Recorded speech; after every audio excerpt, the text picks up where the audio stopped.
Good afternoon. My name is Holly Alfano. I'm the ILMA CEO, and welcome to LubeTrends. We had a session on improving your ESG scorecard at the ILMA annual meeting, and it was a very well-attended, popular session that generated some really interesting discussion. So we decided that it would make a good topic to repeat on LubeTrends so that members who weren't at that session can join and have the benefit of that discussion. So thanks for joining us.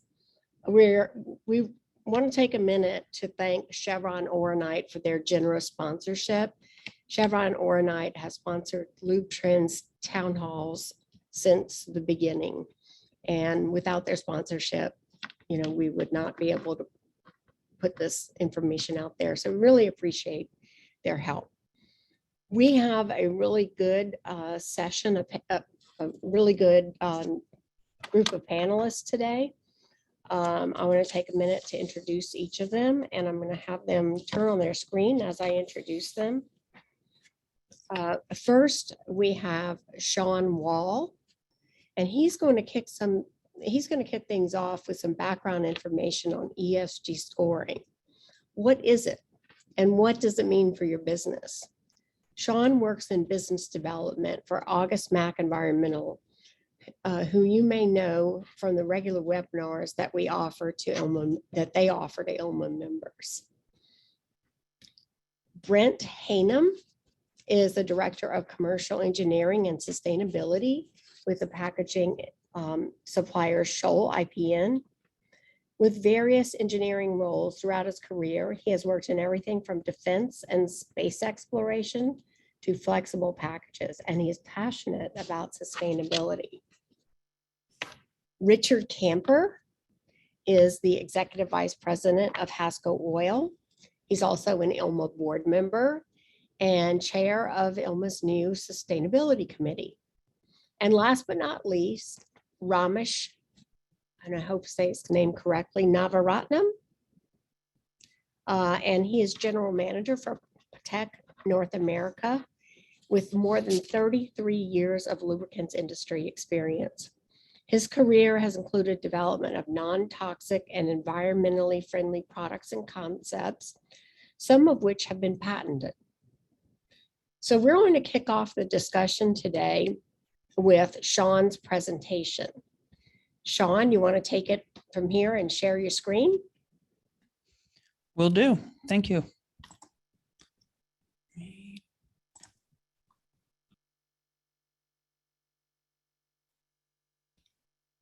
Once you guys can see that.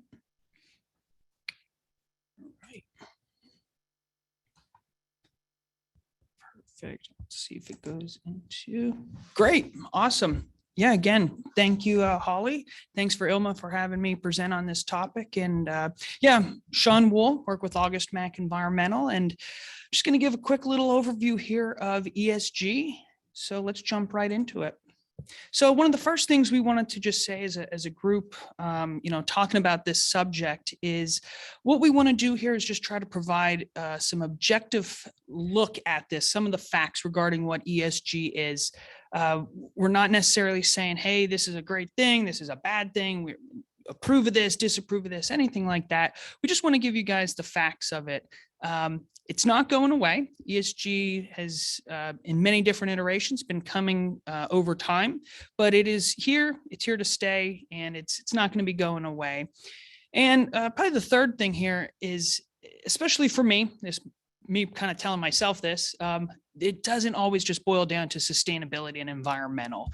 As we kind of walk through this, you'll see the different aspects of ESG, but it's really easy, especially someone like myself, I'm in the environmental field, just to kind of always fall back into talking about sustainability and environmental things like that. But always want to remember there's more to the ESG. There's the E, more than just the E, there's the S and the G as well. So with all this talk about ESG, let's start with what is it? The acronym ESG stands for Environmental, Social, and Corporate Governance. And what this is a set of criteria that financial investors use to look at an organization, look at the criteria of this organization from an environmental, a social, and a corporate governance standpoint. So historically, what a lot of organizations would do, financial investors would do, is they would look at an organization and say, are you profitable? Or are you not profitable? Are you making money? Or are you not making money? Where are the costs and the benefits with this organization?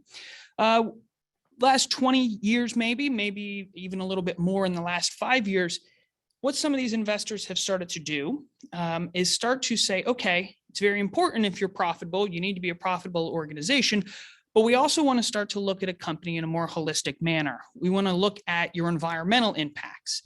Are you your greenhouse gas emissions, your energy usage, your water usage? What is the level of NOVs you get from your state agencies or the federal EPA? They're also going to take a look at your social impact. What is your relationship like with your employees? Your health and safety standards? What is your relationship like with your community that you operate in, wherever your organization might be operating? What does that look like? Are you bringing people into your organization that look like the communities you work and live in? And what type of impact are you having on those communities through charitable giving or environmental impacts is another way. And then third, they're looking at what does your corporate governance look like? How do you hold board members accountable? Is there a way for holding board members accountable? What is the diversity of the board? Compensation for the board members versus other people within the company, as well as things like bribery and anti-corruption. So overall, right, this is just a framework that these financial institutions are using to look at a company in a more holistic manner from their environmental, social, and corporate governance standpoint. So really quickly, just to hit on, a little bit of the history of ESG, like I said, this has been around for a while, right? Looking at an organization and investing in an organization based upon the values of the investor. Where we've seen ESG really start to pick up is since about 2015, the United Nations came out with these Sustainable Development Goals, and specifically number 7 and 13, climate action, as well as affordable and clean energy. They really wanted that to be done. A lot of this impact to happen through private industry. So a lot of large investors, such as BlackRock, Hermes, Vanguard, big institutional investors, started to say, okay, we're going to start to evaluate companies based on ESG to help kind of move forward with, hitting some of these goals in the Paris Climate Agreement and the Sustainable Development Goals. In addition to that, you also had government policy changing as well. In the United States, it's been, relative to the European Union, has been slower to implement some of these rules. It's been a state-by-state, change for, do you need to disclose ESG-related risks, things like that. Recently, the SEC proposed new rule changes that would mandate companies to disclose their climate-related risk. But again, that is just a proposed rule right now, which is kind of going through that process. And the European Union does mandate ESG disclosure risk, ESG risk disclosure to any sort of anybody that would be investing in the company. So for a while now, the EU has mandated those disclosures to occur. And if you look up any large company, here's some examples here, right? Boeing, Apple, Meta, which used to be Facebook, Walmart. You could look up anybody on the S&P 500, the Dow Jones, and they're all going to report on their sustainability, or they might even just call it their ESG report. And what I wanted to do was just to quickly go through here what types of things are in there. So one of the things right at the end of the year, the beginning of the year, these companies will put out these big, couple hundred pages, glossy, a lot of pictures saying all the things that they do. But what you can do is you can look into this and pick out some of the key data. So the types of things that, would be most important when it comes to ESG. So what I did is I grabbed Boeing's key ESG data. And this reporting framework is the Global Reporting Initiative. And, this is all public and you can go look it up. And this is exactly the type of information that these folks are reporting on and the investors would want to see. So on the environmental side, it's a lot of things that, you kind of make sense, right? Your energy usage, we're looking at where your water is being used, both on-site, off-site, looking at your greenhouse gas emissions. That's a really big impact for a lot of companies. Scope 1, Scope 2, Scope 3 type of greenhouse gas emissions. So, these are kind of the typical things you would expect to see on the E side of things, the environmental side. And then on the S, and they're calling it their people side, there's the OSHA type of things, right? The health and well-being, right? Have you had fatalities, loss of work days? It's that DEI, right? That diversity, equity, inclusion. We all hear a lot about that. What's your global equity, diversity, and inclusion? The number of, diverse folks who make up your board of directors or managers or people that are in executive leadership. Big one here is the female representation as well. So all of these things would fall under that S category for the social. And we would also have here the community impact that would fall under the social as well. And that's right. How much are we giving to charities? How much are we contributing to our community partners? Things like that. And then here is a little bit on the ethics and corporate governance side, which looks into, inquiries into conflicts of interests and things of that nature. So this is just a little flavor of the types of information that companies are reporting on for their ESG scorecards.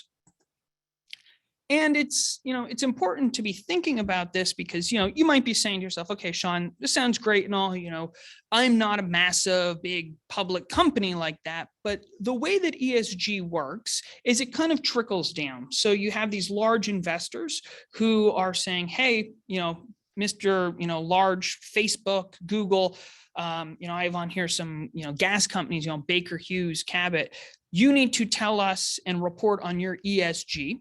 And the way that it works is they start to then look through all those different suppliers. So as a company, I would start looking at, okay, what's my ESG impact, right? Environmental, social, corporate governance. But I also want to know my suppliers, my vendors, people like that. So it starts to then permeate throughout the whole supply chain where, suppliers, mom and pop folks, right, who might just have a few large companies that they supply are now being asked, well, what is your ESG, sustainability look like, right? Do you have a diverse workforce? Do you get involved with your community? What are your environmental impacts? So that comes in a whole array of things, right? It could be a simple questionnaire to, hey, I want to see a full-blown ESG reporting framework. So, we're going to talk about this, I believe, a little bit more here in a little bit, but just to start getting some thoughts going, what can you do, now to start thinking about this? And, it seems really obvious, right? Asking yourself, what are you being asked to do? Sometimes, though, the obvious things are the things that we sometimes miss, right? We get so caught up on some of the big picture ideas that we forget, well, we're just being asked right now by our clients, to fill out these questionnaires. Okay. Great. Start there. Maybe start the conversation in your organization. If it's not already happening, that's a great place to start, and identify some of your key drivers, right? Is this coming from your board? Is it coming from, interested employees, or is it coming from your customers who are saying you need to do this so that if you want to keep working with us? And then just begin that data collection. That's huge, right? A lot of that stuff we were showing you, might need HR, environmental health and safety folks, maybe some of your board and accounting, but you could start going to them and start asking some of those questions. So with that, I just want to thank everyone again for having me give a small little primer here, and look forward to some great conversation. Thank you.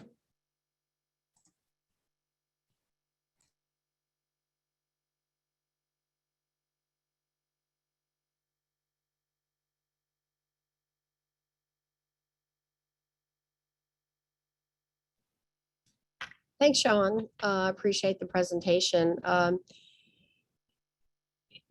just want to ask one quick question. The SEC rule that you referenced, that only applies to public companies, correct? Yeah, as I understand it, yeah, applies to public companies right now. I mean, if any of the guys want to jump in, but that's how I understand it. Okay. Yeah, I think that's correct. I know ILMA looked at that proposal and filed comments on it from the perspective of it's a slippery slope once you start looking at ESG scorecards. You know, where does it end? So in any case, that was ILMA's response to that, and we are monitoring that rule to make sure that it stays as it is and doesn't expand further. I guess I would ask Richard Camper to come on camera and join the conversation. Richard, what can we expect when we start looking at our companies through an ESG lens? First of all, thanks for having me today. Hello to everyone out there. Hope everyone's doing well. An ESG lens is like a phrase when you start having to look at your company, and Sean said it holistically. You start looking at your company upstream and downstream. Sean talked about pressure from suppliers and from customers for ESG will force you to ask more questions about upstream and downstream of your organization, but also have you look a little bit more internally because a big portion of the ESG concept has to do with we talk about governance. So how your board is made up. If you're a private company, you made up your board, but you have a succession plan. So start looking at your company a little more than just the profit and loss. Of course, that's the bottom line for it. That's why we're all here. But it's going to you're just going to have to look at things. You take a step back and then a step upward and downward from your organization.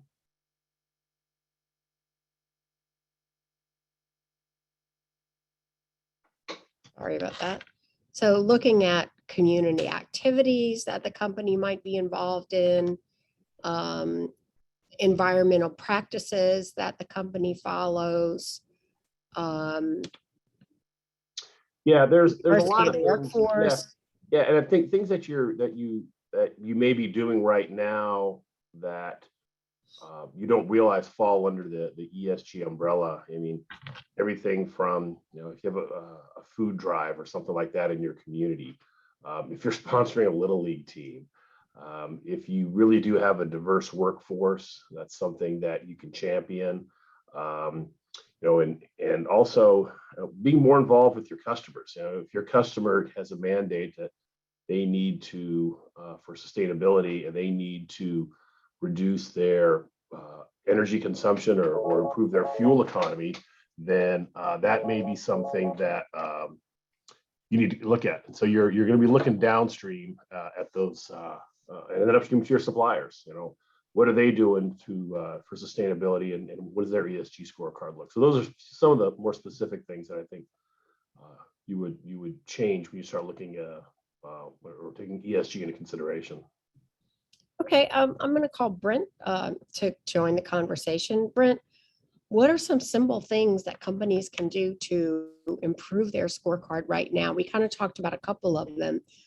What else comes to mind? I want to reinforce first, thank you all for the opportunity and the time. And hopefully, this is impactful and we get some good questions as well. And address as many things as we can. I think I want to reinforce what Richard said. A lot of times you can take credit for what you're already doing. So I'll circle back to that. But I think if you want to look at it from a baseline standpoint, you really need to start off and make sure you're in regulatory compliance, right? And I think this is something that Sean said in a previous conversation that I had. So credit to where credit's due, right?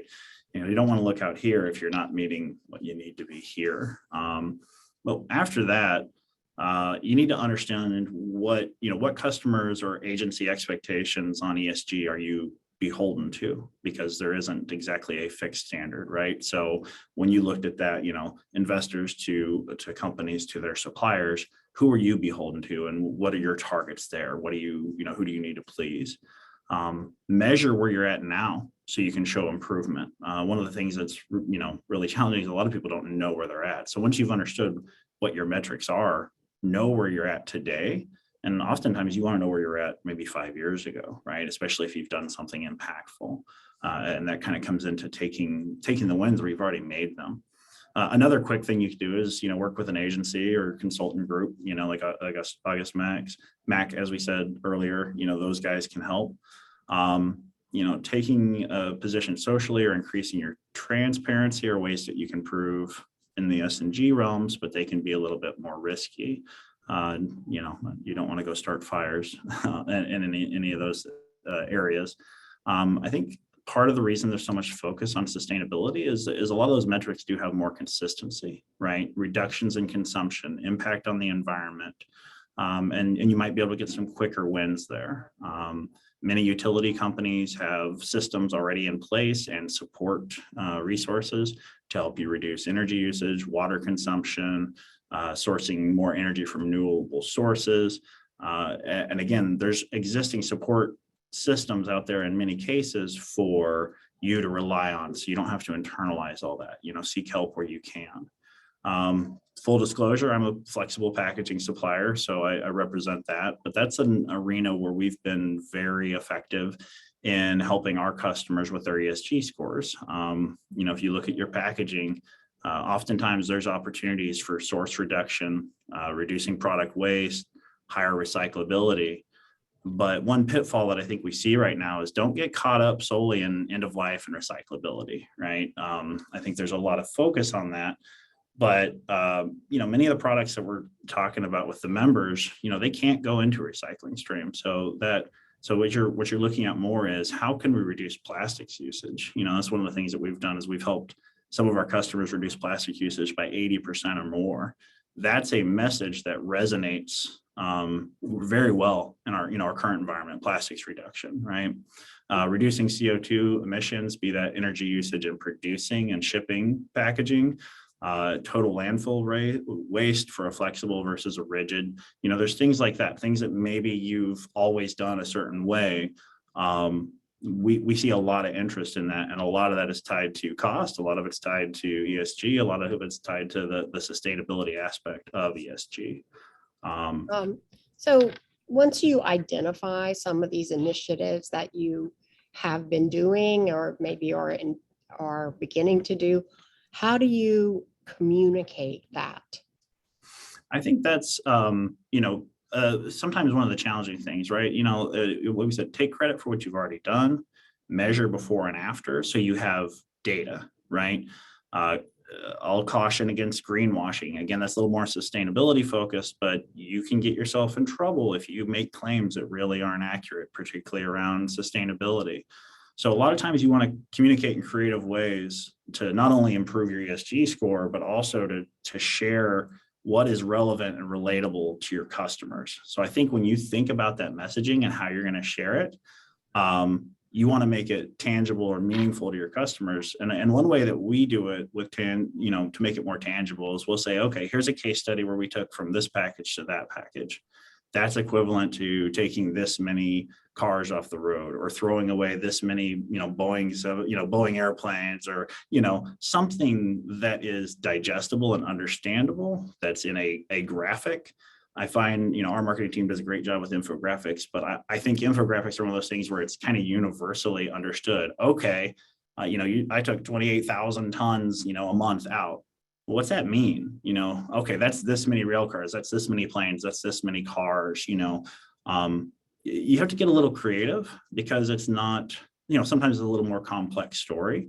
So understand your customer, who you're talking to, and then find ways to visualize it, make it, a little more relatable. Okay. Hey, Holly, do you mind if I just jump in and piggyback Yeah, off? I was just going to ask Ramesh, but go Okay, ahead. Go ahead, Sean. Yeah, just really quick, because I saw there was also a question about standards, and just to kind of go off what Brent was saying, right? Like, once you know, who you're trying to communicate to, kind of determines those standards, right? Because there isn't a single ESG standard right now. Right now, there's different ones depending on what you're trying to do. The most common one is the GRI, the Global Reporting Initiative, but there's other ones. SASB is another type. TCFD or TFCD, things like that, that kind of report slightly different things. So once you understand, okay, who is this going to, you can kind of help pick that framework that you're going to report that'll help, give you the right information for the right people. Does, the people, let's say you're working with a customer who needs this information, do they provide usually a template that you can use to, provide some of this information? Do you mean like a vendor that you're? Well, if you're customer? working with if a lubricant manufacturer is working with a customer, say, steel company, I don't know, I'm just throwing that out there. Sure. And they want to know what you're doing. Do they provide a template for you to use to report some of this Sure. information? Yes, we've seen some questionnaires to some people, which will say, it'll label things out. What are your scope 1 greenhouse gas emissions? What are your scope 2? What's your energy usage? And then we've seen some which were pretty vague. What's your sustainability? Okay, that gives you a little bit of room, wiggle Right. room. But we've seen both. Most have been questionnaires that are pretty pinpointed. Okay. Ramesh, I'm going to call on Ramesh now. He's been kind of out of the conversation, so we'll bring him in. Ramesh, how can suppliers help ILMA members achieve their ESG goals? And what should our members, the independent lubricant manufacturer, be expecting from their suppliers in this arena? Holly, thank you very much. Welcome everybody to our town hall. I think this is a very interesting conversation about where we are, how do we get there in terms of ESG. I just want to preface by saying that based on the questions I see today and the questions that we got at our actual town hall, it seems like ILMA members are in the information gathering stage, and we are here to facilitate that. Us meaning your suppliers. Most of us have already been doing this. We've already have ESG profiles set up with several agencies. If you are working with a supplier that is global, for example, like us at Patek, we take these things seriously because our global customer expect us to be able to facilitate and produce ESG programs or whatever it is in short measure. So we have taken the initiative to look inward, and this is where I think your supplier can come in and assist you. I think one of the things that you have to also pay attention to is, not only the type of products that you're buying from the supplier, maybe it's a green product, maybe it's not, but how did they get there? What is their emissions? How do they clean the effluent? All those things play a very important role in your ESG score when you're looking at your vendor. Most of the global companies, the global lubricant companies, already have a standard ESG that we have to meet prior to even doing business with them. So if you look at the big guys, we have to meet a certain standard, and if we meet that standard, then we can, it's a license to go forward. So I would say to ILMA members is use us as a resource, use us as part of your experience, our experience as part of your ability to get an ESG score. Of course, we can't help you in a lot of avenues, but we can certainly guide you in the right direction. That having said, I think the other thing that you also have to realize is the importance of having partnerships with your vendors.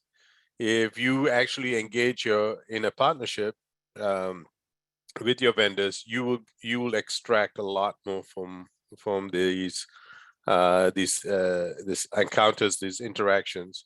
And if it's just transactional, then then there's no reason for the supplier to engage with you deeper than a price per pound or price per gallon. So I think if you have a relationship with a vendor that you like, continue that dialogue, ask questions about their sustainability approach. Chances are they already have it. They already have the information handy, and they can provide it to you.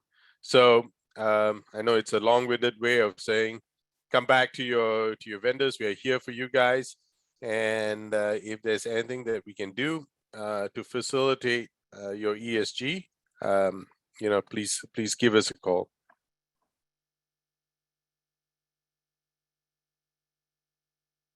Okay. Okay, there we go. It took me a minute to unmute.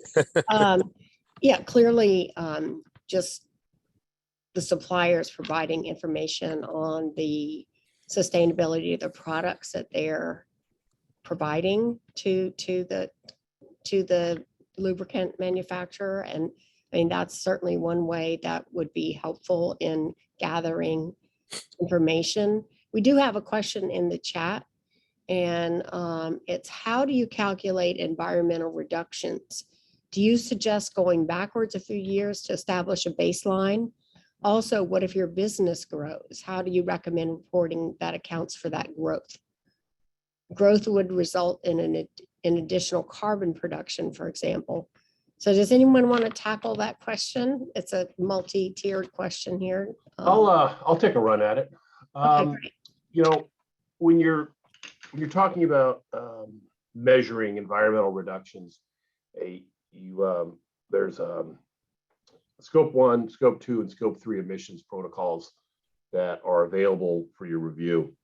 And they go in there and they detail pretty explicitly what you can measure from an environmental standpoint. And what you come down to really is reducing the amount of energy, reducing the amount of water, and reducing the amount of waste.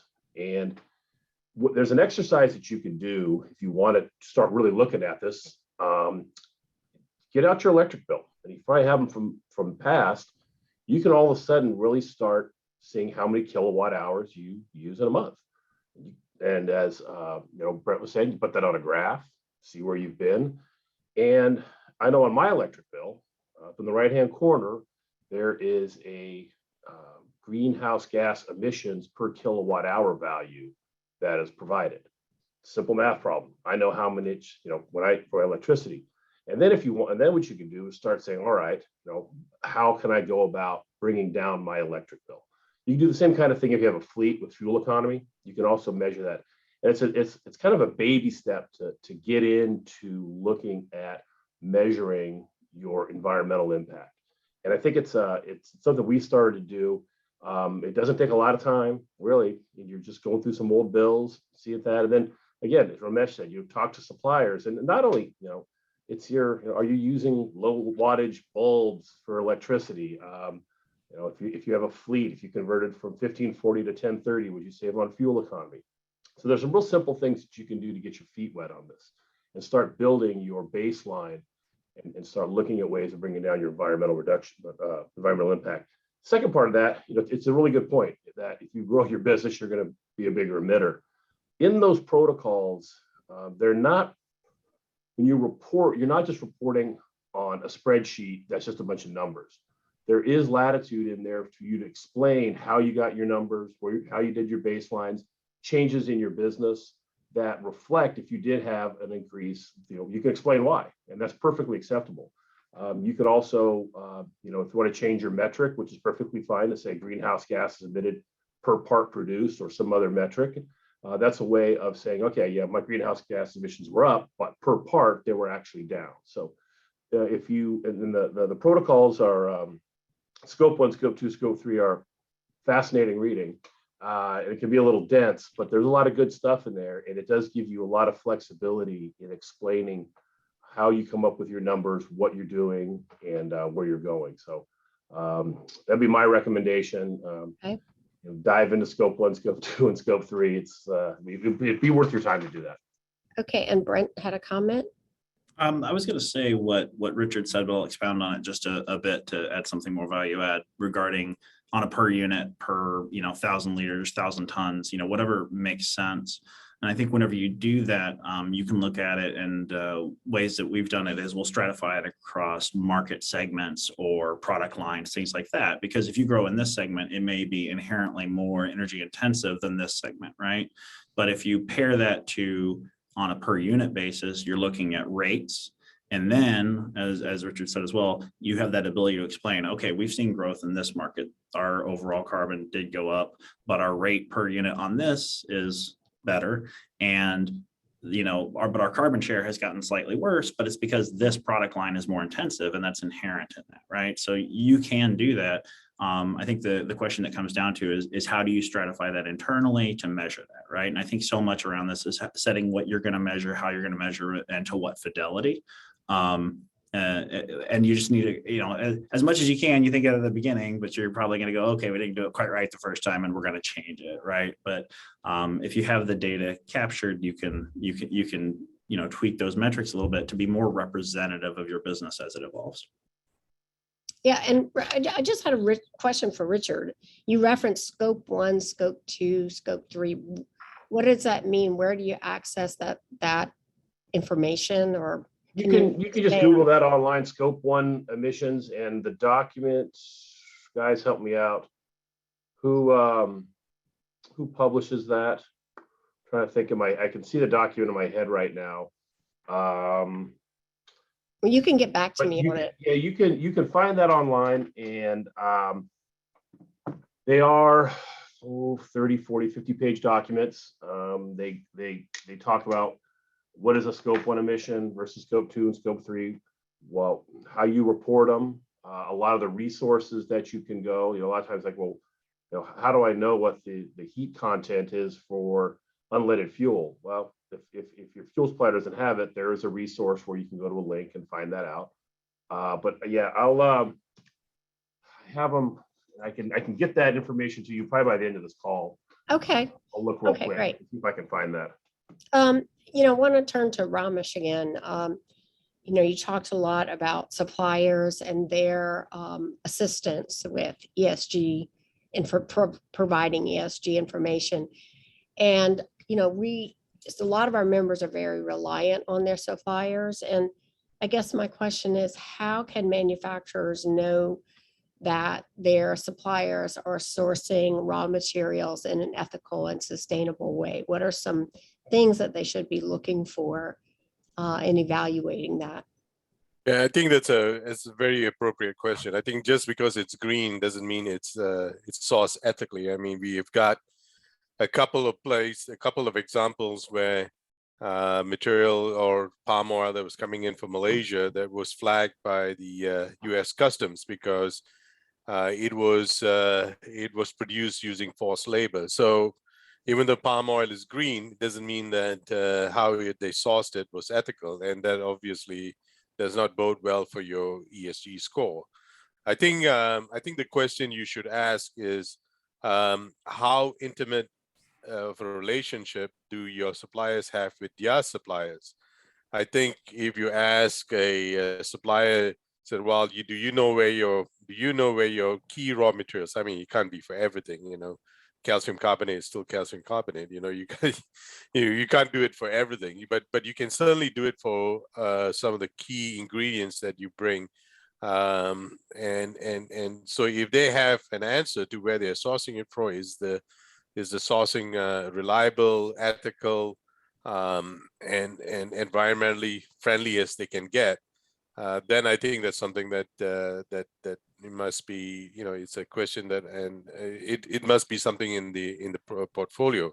All of us who are in the supplier sector have been doing a lot of ESG work already, and teeing off what Richard and Brent said, I think you don't have when you look at this process, it cannot be a one-day thing. You cannot say, hey, I'm going to find out what my ESG score, and then that's it. This is a process. You got to understand first, the first part of the process is gathering information and creating a baseline. Like Richard said, you have to understand what your facility, your company, or your organization's and ESG score is. So it's a mirror to your company. And you have to look at it from that perspective. The next part of that is you have to set goals. If your ESG score does not look, or some of the aspect like scope 1, scope 2, and scope 3 is room for improvement. So set goals on how to improve that. Richard suggested a couple of ways. Change your oil to a less viscous oil. Maybe your fleet can produce a better ESG score. I mean, those kind of things. I think you need to actually plan this out. I don't think anybody is expecting you to come back and say, hey, you got the best ESG score. Just give us a number and we'll be done with it. I think even companies like us, we are thriving to be better. We are constantly looking for places where we can improve. So that is what I would suggest. Your vendors are a good source, but they're only as good as their suppliers. So I think you have to ask the question. The material that you're sourcing, is it produced ethically, environmentally, and so on. Okay. I'm going to turn back to Richard just to ask about ILMA's new sustainability committee. They recently had their first meeting at our Engage gathering. And how did that go? And can you tell us a little bit about why ILMA is focusing on sustainability? Yeah. First of all, the kind of why we decided sustainability. The committee was going to make an ESG committee when it started off. We thought that was maybe a little too much to chew, and maybe the sustainability portion of it was a lot more applicable to our member base. And also, when ESG is discussed, it's in the public sphere, sustainability is right now the thing that everyone talks about. So we thought that focusing on sustainability would be key for our members.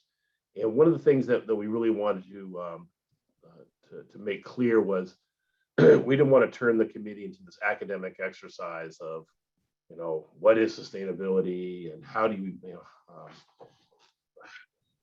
getting to the arcane measurement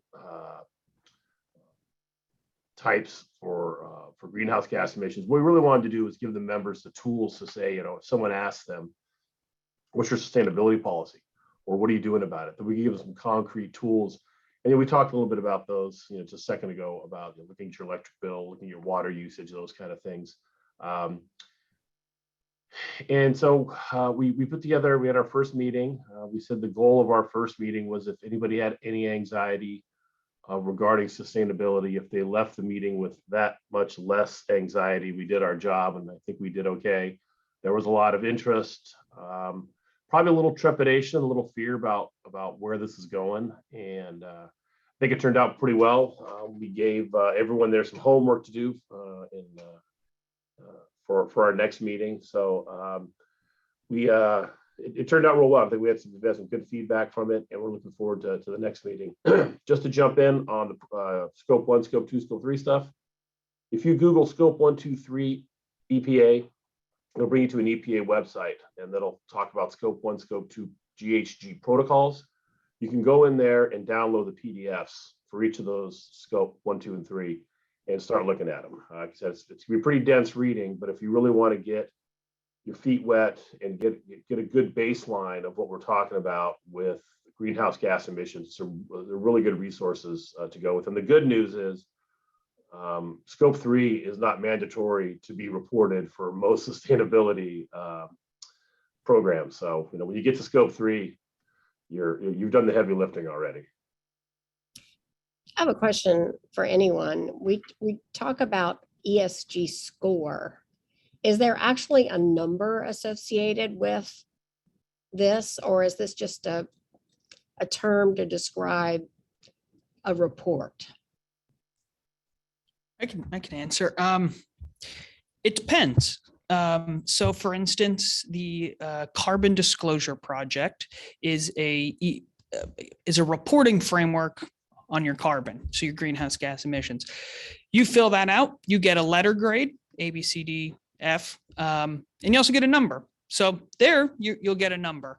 Is that your ESG score?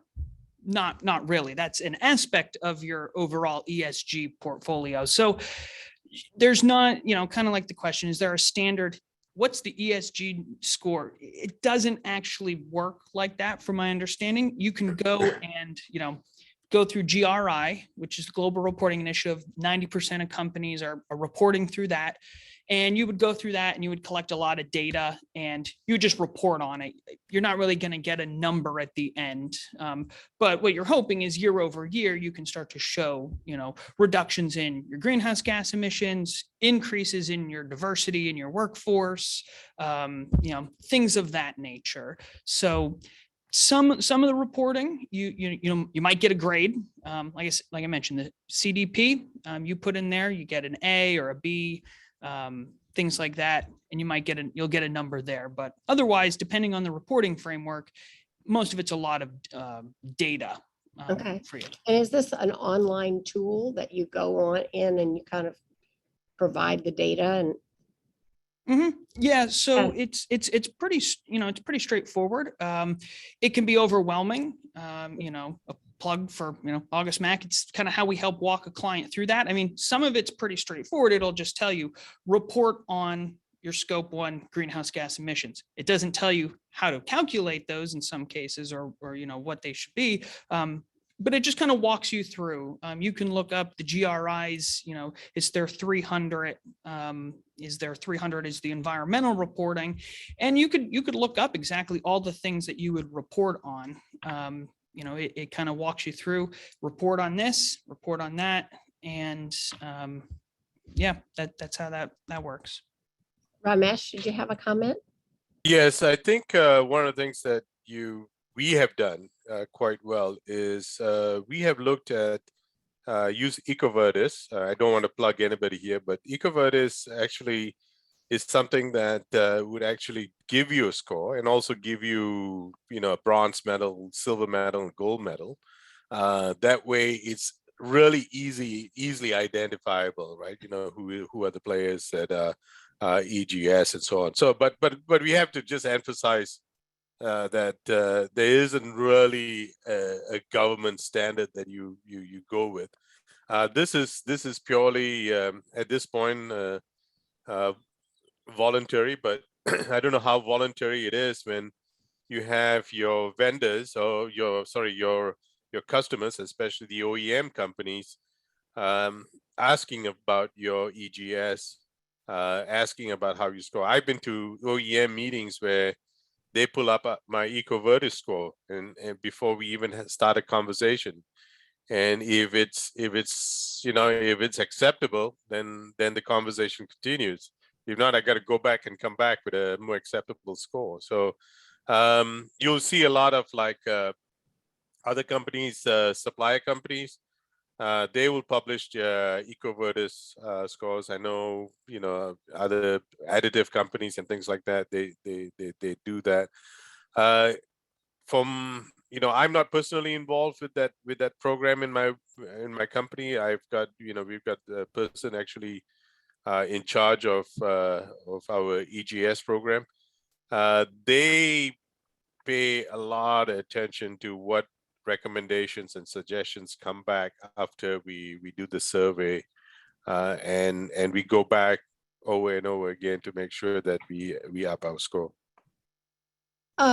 Something was touched on really quickly, and I just thought I'd throw this question out there, but do you think that the government is eventually going to mandate ESG reporting for all companies? Anyone want to take a stab at that? That'll be a very, very extensive overreach, I think. I don't know how they're going to manage to do that, because ESG is such a big picture. I think right now it's managed through investment companies, right? You know, Right. you read Goldman Sachs or KPMG and all the other investment companies, you see a lot of that come out. I think I mean, it's kind of selfish for them because they understand that companies that have ESG or sustainability as their core value are actually companies worth investing in, because they have, you know, they invest not only in ESG, but at the same time they're investing in technology, they're investing in their people, they're investing in the community. So taken as a whole, they are, you know, somewhat of a safe bet for an investor. So I don't know if that's gonna if that's gonna trickle down into government. Yeah, Brent, did you have a comment to make on that? Yeah, I'll kind of extend on what Ramesh said. I think there's factors here where market forces are driving this, right? So if the market is pushing for it, there's not necessarily a gap that says, hey, this is a red flag from a regulatory. I think it's also difficult to speculate on, future regulatory matters. So I think one thing I would recommend is if you look back, I think it was in 2019, the Business Roundtable made a statement that came out moving really corporate governance guidance from shareholder primacy to overall impact. And that statement, just type in, Business Roundtable corporate governance, and it'll be one of the first things you see on DuckDuckGo or Google or whatever your search engine of choice is. But I got to plug DuckDuckGo for that one. But there is that's business saying, hey, we need to do this, and it goes into what Ramesh says. Investors are looking for this. They see the value because the companies that are investing in this. Part of this is longevity. Sustainability isn't strictly environmental sustainability, it's business sustainability as well. And I think the Business Roundtable statement alludes to that. And I think it's a worthwhile read. Okay. One thing that has come across here is that ESG metrics are really in flux, and it sounds like they vary quite a bit. We haven't settled on a global or even a lubricants industry set of rules. So how can ILMA members get started and still prepare for changes that might come down the road? Richard, you want to take this one? Yeah, I think API is in the process of developing a recommended practice for sustainability, and they have working with a number of industry members, like-minded organizations in Europe and in Asia. ILMA is involved in these conversations and developing its recommended practice. And I think that may be the first real guidelines that we have. They're just recommended. It's a recommended practice. It's not anything that you have to do or anything like that. But it'll start giving us a little bit maybe guidance on what the industry is going to think about sustainability from a real 30,000 foot level. And so that recommended practice is supposed to be done by the end of the year. And I think that when that comes out, that'll be something for a lot of us to start looking at, chewing on, seeing how it applies to our business. And it'll be a really good first step. And so I think we can, the API's done a lot of work on it, and they're in the final stages of the practice. And so I think that's really going to be a good guidepost for us. Yeah, that's definitely something that ILMA will want to keep members up to date on. And we will be in touch, and we will keep members informed as API progresses through this. We've talked a lot about environmental issues, and there's the social part of it too. And how can companies address social issues if they choose to go down that road? Who wants to handle that one? Richard or Sean, or I think Richard's gonna. I'll chime in a little bit on that one. I think when it comes to the social aspect of ESG, I think we may have this image that we have to make some grand civil rights stand or something like that. And that's not what the social aspect is all about of this. I mean, certainly if you were so inclined to do that. However, it can be a lot of the little things that you're doing in your community for the social aspect of it. It's in some simple things, and it's probably stuff you're already doing. And I think when we talk about ESG, we have to kind of remember though that this is it's an investment strategy that has kind of trickled down to how you run your business. And for our member companies, at least, maybe the social and the governance aren't as huge, but I think you just kind of take a look at what you're doing in your community. Think globally and act locally. What are you doing right now? And those things that you're doing are part of your ESG scorecard, and they're valid. And so I don't think you have to really, you don't have to do a whole lot. I hate to kind of put it that way, but just kind of look at what you're doing now and seeing what you're doing, for your community and even for the people in your organization. That is all part of the social aspect of it. And I think that you're not going to put a number to that, but you're doing a lot right now, I'm sure. And so just take a look at what you're doing and apply that to the social aspect of it. Yeah. Sean? Yeah, I mean, one of the great things you could do, right, is give to the ILMA scholarship fund. That's a great social aspect. Thank you.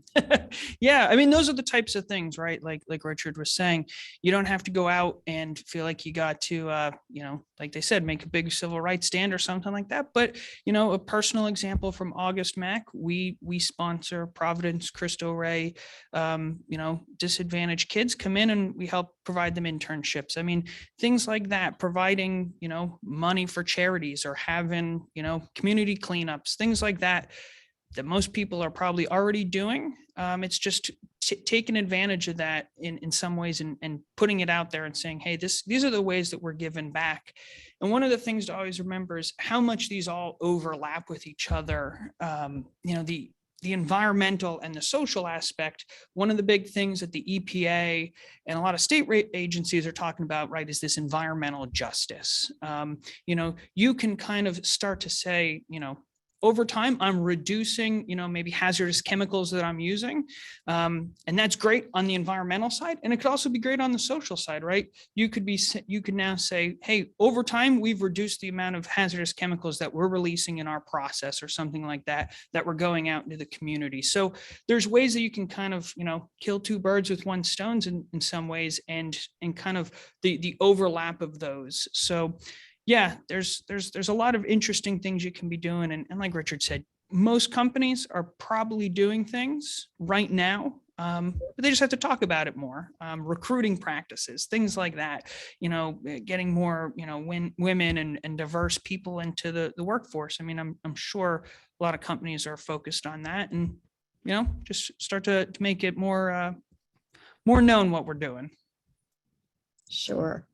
I did get a question from an attendee. He's talking about the thoughts of developing or adopting an ESG of ILMA, developing or adopting an ESG rating system for the manufacturing members. But Richard, would that API initiative, would that be? I think that, yeah, the API recommended practice may take us there. I think, that we kind of kicked around the concept on the committee about developing an ESG scorecard for our members, and they can rate themselves. Maybe one of the, I think the real big problems with that though is how applicable would that be to what would be required of you of, say, of a customer. So one of the things that the real challenge here where we're at right now is, and I know Sean alluded to it, is there is no standard. And if there's no standard, you can waste a lot of time doing a lot of things that you think are the right, and all of a sudden someone comes and says, well, that doesn't apply. If your largest customer, Boeing comes to us one day and says, hey, well, that's great what you did, but we don't measure stuff like that. So we're really trying to be flexible in what we're doing right now. there may come a time when there is an industrial standard for ESG, and we can develop the tools for that. I just think right now maybe a little premature until we have a little clearer understanding of what the market wants in terms of ESG. Yeah, I think API is, on the right track because they've engaged all these other organizations and they are taking a global approach, which is really needed. So it'll be interesting to watch how this develops. It sounds like it might be a helpful resource in the future.